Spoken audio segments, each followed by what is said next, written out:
This conference will now be recorded.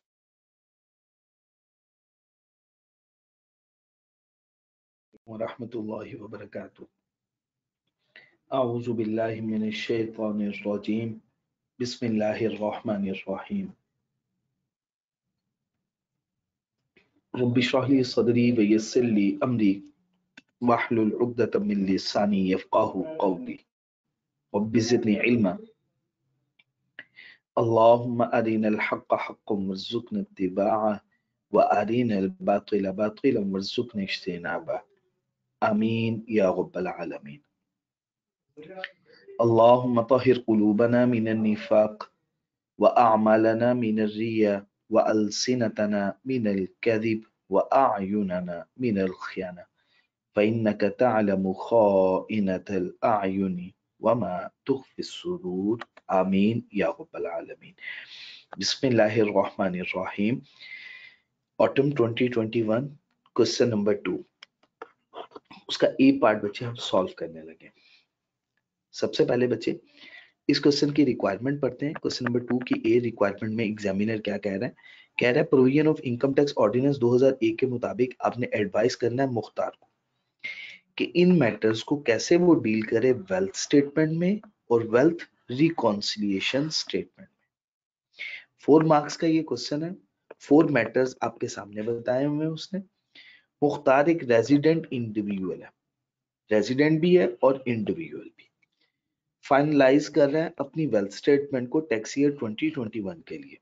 उसने following information आपको provide की है। सबसे पहली इंफॉर्मेशन, टैक्स ईयर 2021 में मुख्तार ने रिसीव किया है शेयर ऑफ प्रॉफिट 14 लाख रुपए का एओपी से। 30 जून 2020 को उसकी टोटल इन्वेस्टमेंट एओपी में है 53 लाख के, 5.3 मिलियन की। He was also provided a car, उसको एक गाड़ी भी दी गई है जिसकी कीमत है 25 लाख रुपए। एओपी ने प्रोवाइड की हुई है सिर्फ ऑफिस यूज के लिए, वो ऑनर नहीं है उसका। ठीक हो गया ना बच्चे? तो इस बात का ख्याल रखिएगा, वो ऑनर नहीं है, वो यूज के लिए उसे गाड़ी प्रोवाइड की गई है। तो इस क्वेश्चन को कैसे सॉल्व करना है बच्चे, हम इसकी प्रैक्टिस करते हैं जैसे हम लोगों ने पहले क्वेश्चन नंबर 1 में किया था कि हम इसको यहाँ पे सॉल्व नहीं करेंगे, सेपरेट शीट में करेंगे ताकि आपको पता चले एग्जाम पॉइंट ऑफ व्यू से आपको भी कैसे सॉल्व करना। अच्छा, हम इसके 2 कॉलम्स बनाने वाले हैं। बिस्मिल्लाहिर्रहमानिर्रहीम। फर्स्ट वन वेल्थ स्टेटमेंट,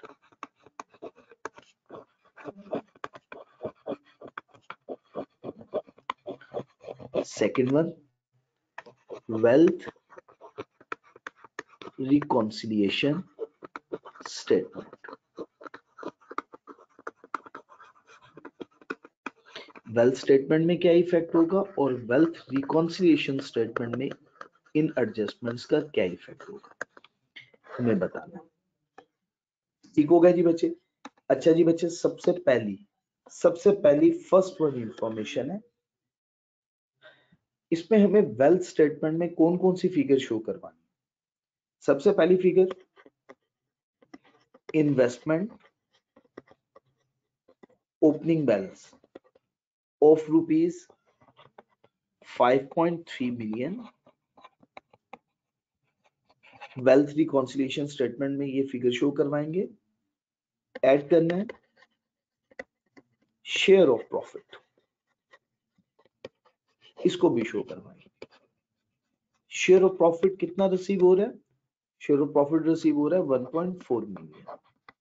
मैं आपको हिंट प्रोवाइड कर रहा हूं कि इसको कैसे सॉल्व करना चाहिए। Total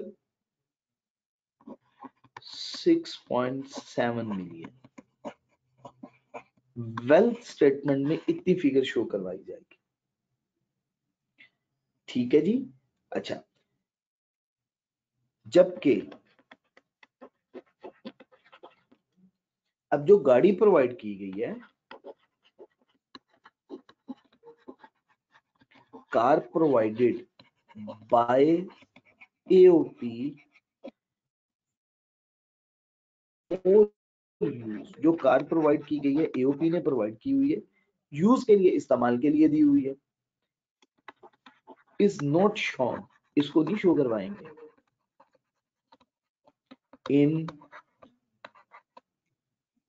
wealth statement, wealth statement में इसको शो नहीं करवाएंगे। जी बात क्लियर हो गई है आप लोगों को? वो क्यों? क्योंकि ये ऑनर नहीं है, तो यूज के लिए दी गई है।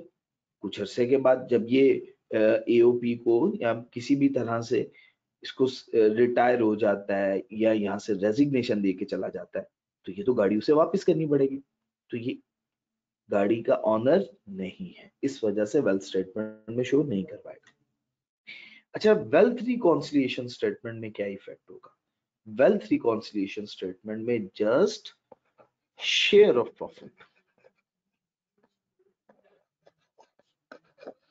क्योंकि आपको याद होगा रिकॉन्सिलिएशन में हम opening balance during the year जो एडजस्टमेंट हुई होती है वो शो करवाते हैं। तो ड्यूरिंग द ईयर जो शेयर ऑफ प्रॉफिट है 1.4 मिलियन का, सिर्फ ये शो करवाएंगे। बात क्लियर हो गई जी? तो फर्स्ट पॉइंट हमने डिस्कस किया, क्योंकि वेल्थ रिकॉन्सिलिएशन स्टेटमेंट में आपको याद होगा हम कैसे वर्किंग किया करते हैं। वेल्थ रिकॉन्सिलिएशन स्टेटमेंट में हम opening balance, addition, during the year जो मूवमेंट हुई एडिशन हुआ, जैसे ओपनिंग बैलेंस में इन्वेस्टमेंट की फिगर 5.7 मिलियन तो ऑलरेडी शामिल है, सॉरी 5.4 है या 5.7 है, मैं एक मिनट देखता हूँ जी, 5.3 मिलियन, ये फिगर तो ऑलरेडी शामिल है।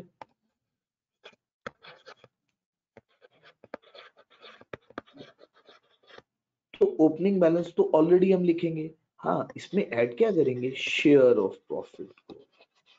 बात क्लियर हुई? तो शेयर ऑफ प्रॉफिट की फिगर जो एडिशन ड्यूरिंग द ईयर है वो शो करवाएंगे, वो फिगर है 1.4 मिलियन।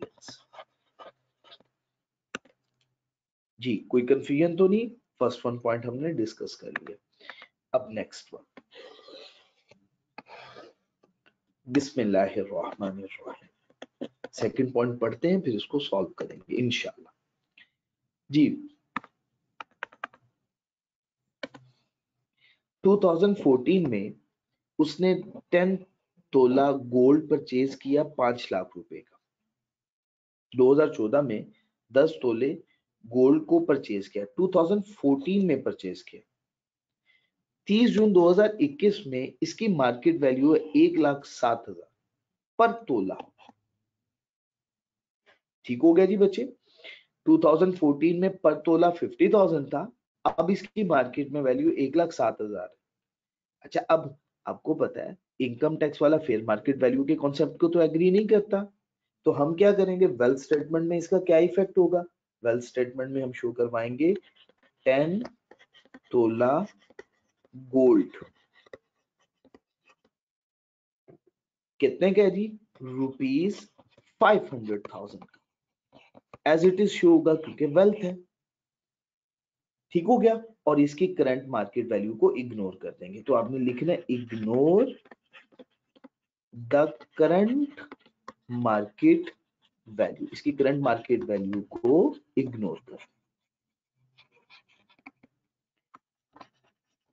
अच्छा, अब सेकेंडली मैं आपसे एक और क्वेश्चन पूछता हूँ, मुझे इसका जवाब दीजिएगा, जल्दी से बताइएगा। क्या ड्यूरिंग द ईयर गोल्ड में कोई मूवमेंट हुई? कोई एडिशनल बाय किया हुआ हो या कोई डिस्पोज ऑफ किया हो? शाबाश, कोई मूवमेंट नहीं। जब कोई मूवमेंट नहीं है तो वेल्थ रिकॉन्सिलिएशन स्टेटमेंट में कोई इफेक्ट शो नहीं होगा, नो इफेक्ट। ठीक हो गया ना? ओपनिंग बैलेंस में 10 तोला गोल्ड शामिल है, क्लोजिंग में भी 10 तोला है, और दरमियान में कोई मूवमेंट ही नहीं है, कोई ना एडिशन ना डिस्पोजल, तो इसका कोई भी इफेक्ट वेल्थ रिकॉन्सिलिएशन स्टेटमेंट में इनकॉर्पोरेट नहीं होगा। जी बच्चे, तो सेकंड वन एडजस्टमेंट, उसका इफेक्ट भी हमने डिस्कस कर लिया। अब थर्ड वन एडजस्टमेंट। जी बच्चे, बिस्मिल्लाहिर्रहमानिर्रहीम। टैक्स ईयर 20, उसने सोल्ड किया अपनी पर्सनल कार को 18,76,000 रुपए। टैक्स ईयर 2021 में उसने अपनी पर्सनल कार को 18,76,000 रुपए में बेच दिया। अच्छा, the car was purchase, car purchase की गई थी 2019 में, कितने की परचेज की गई थी? 17 लाख की। मैंने यहाँ पे वर्किंग तो नहीं करनी, मैंने आपको बताया कि एग्जाम में आपने जैसे सॉल्व करना है मैं भी वैसे ही सॉल्व करने की कोशिश कर रहा हूँ ताकि आपके लिए प्रॉब्लम हो। अच्छा बच्चे, अब तवज्जो कीजिएगा,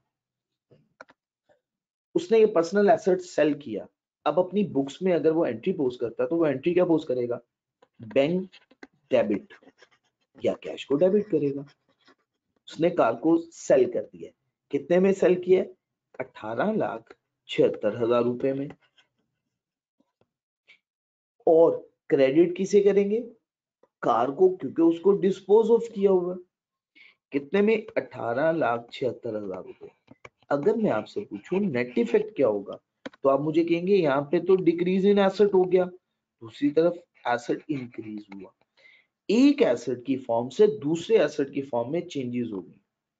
पहले कार 18,76,000 रुपए की थी, अब आपने बैंक में ये बैलेंस शो करवाना, लेकिन कार जो बेसिकली थी वो 17 लाख की थी। मैं पूरी एंट्री पोस्ट कर देता हूँ। कार एक्चुअली थी 17 लाख रुपए की, ठीक हो गया बच्चे।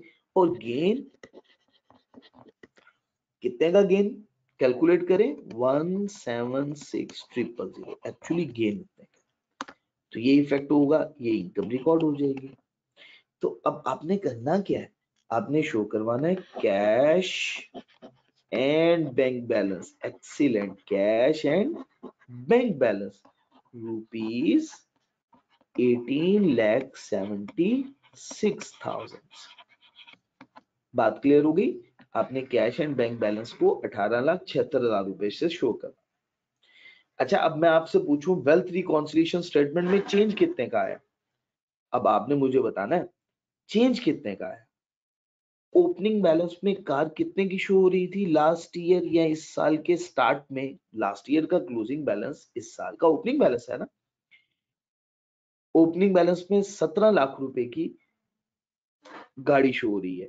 ये देखिए, लेट्स सपोज ये फिगर हमारी ओपनिंग वेल्थ में 17 लाख रुपए की,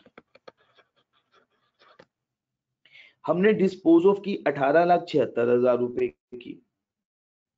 हम बता रहे हैं कि cash and bank balance, closing balance में कैश एंड बैंक बैलेंस में हमारे पास बैलेंस होगा 18,76,000 रुपए का। तो ये ऐड कर रहे हैं, इसका मतलब है हमें बताना पड़ेगा 176 का क्या हो गया है? गेन हो गया। तो इसको हम लिखेंगे गेन ऑन डिस्पोजल। गेन हुआ किस पे? ऑन डिस्पोजल, डिस्पोजल पे गेन हुआ। कितने का? 176,000 का गेन। बात क्लियर हो गई है जी? तो ये गेन ऑन डिस्पोजल शो करवाएंगे हम वेल्थ रिकॉन्सिलिएशन स्टेटमेंट। तो हम क्या बताएंगे? Gain on disposal. बिल्कुल ठीक हो गया जी, एक्सीलेंट। Gain on disposal 176,000। इसकी कैलकुलेशन किस तरह से करेंगे? 18,76,000 इसमें से माइनस कर दे 17 लाख, ये डिफरेंस रिप्रेजेंट करेगा गेन ऑन डिस्पोजल। जी, ये भी बात क्लियर हो गई। लास्ट फोर्थ जी, बिस्मिल्लाहिर्रहमानिर्रहीम। टैक्स ईयर 2021 के दौरान उसने पे किया 6 लाख रुपया, outstanding interest free loan 10 lakh रुपए का। ठीक हो गया जी? The loan was obtain in tax year 2020। Loan outstanding था जी, तवज्जो से सुनिए बात, जरा कंफ्यूज कर रहे हैं हम। Tax year 2021, during the tax year 2021 he paid ₹600,000, उसने पे किया 6 लाख रुपया। आउटस्टैंडिंग इंटरेस्ट फ्री लोन कितना था? 10 लाख रुपए का। लोन की अमाउंट थी 10 लाख रुपए, एक्चुअली पेमेंट कितनी हो गई है? 6 लाख रुपए की। बाकी 4 लाख रुपीस तो शो हो रहा होगा ना आउटस्टैंडिंग बैलेंस। लायबिलिटी, शाबाश, लोन आउटस्टैंडिंग, बिल्कुल ठीक हो गया। तो लोन आउटस्टैंडिंग,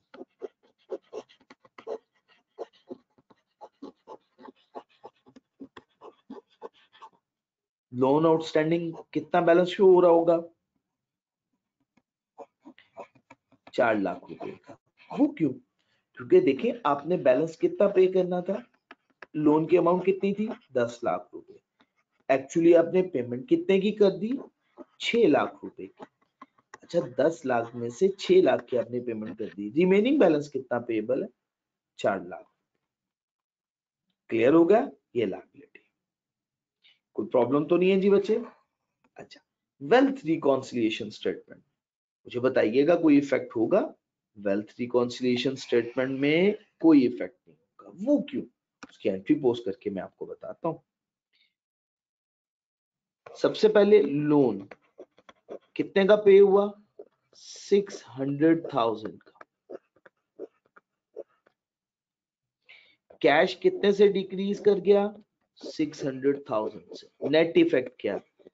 लायबिलिटी भी डिक्रीज हो रही है। हमने कहा था जब लायबिलिटी पे बैक होगी, ठीक हो गया, लायबिलिटी के पे बैक होने से वेल्थ रिकॉन्सिलिएशन स्टेटमेंट में कोई इफेक्ट नहीं आता, आपको याद होगा। न्यू एसेट परचेज किया, बाय किया, कैश था 10 लाख रुपए का, नया एसेट 10 लाख रुपए का बाय कर लिया, 10 लाख से एक एसेट बढ़ गया, 10 लाख रुपए से दूसरा एसेट कम हो गया, net effect wealth reconciliation statement में 0। जी, बात क्लियर हो गई है बच्चे? तो ये बात अब याद रखिएगा। तो वेल्थ स्टेटमेंट में 4 लाख रुपए से लोन आउटस्टैंडिंग शो होगा, क्योंकि 10 लाख का था ना, 6 लाख का तो पे हो गया, अब रिमेनिंग 4 लाख रुपए का शो करेंगे। अच्छा, वेल्थ रिकॉन्सिलिएशन स्टेटमेंट में कोई इफेक्ट नहीं आएगा, नो इफेक्ट। अब याद रखना, ये एंट्री नहीं पोस्ट करनी, हमने ये बताना है कि इस पे नो इफेक्ट, इस पे कोई इफेक्ट नहीं आएगा, क्योंकि लायबिलिटी भी डिक्रीज हो रही है, साथ ही साथ एसेट भी डिक्रीज हो रही है। ठीक है ना बच्चे? तो इसका कोई इफेक्ट नहीं होगा वेल्थ रिकॉन्सिलिएशन स्टेटमेंट। इसका सेकंड पार्ट नेक्स्ट क्लास में इंशाल्लाह डिस्कस करेंगे। सुब्हानक अल्लाहुम्मा व बिहम्दिक अशहदु अल्ला इलाहा इल्ला अंता अस्तगफिरुका व अतूबु इलैक। अस्सलामु अलैकुम व रहमतुल्लाहि व बरकातुहू।